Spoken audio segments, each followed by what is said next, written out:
desce, que dá direto pro estacionamento. Olha só. Olha isso. Não tem lógica. Você espera pra não ser atropelado pelo carro e... Quando tem um carro atrás de você.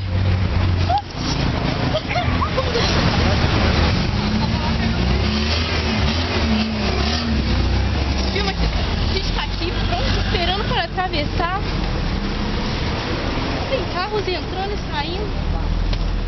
Não temos segurança. Não tem lógica.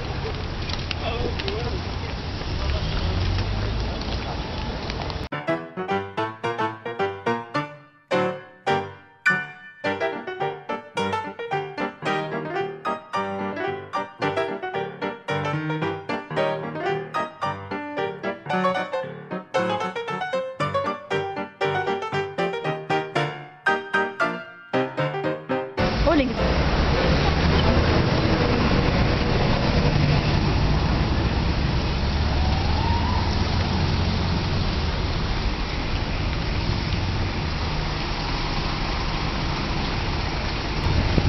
Estamos aqui na Avenida Presidente Amafrão, onde vemos estudantes tentando passar na travessia, mas não há acostamento, como podemos ver.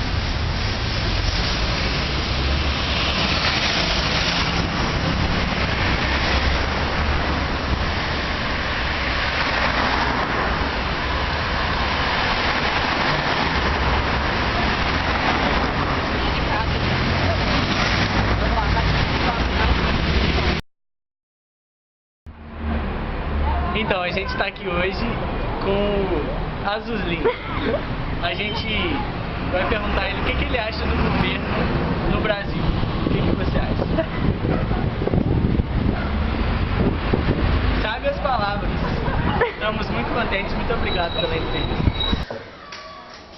Oi, como vai você?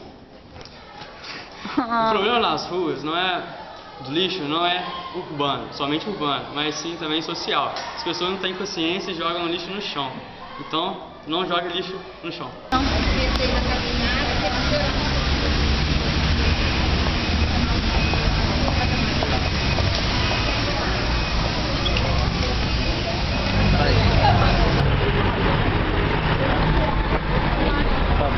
E mesmo com tantos problemas, A gente ainda consegue encontrar.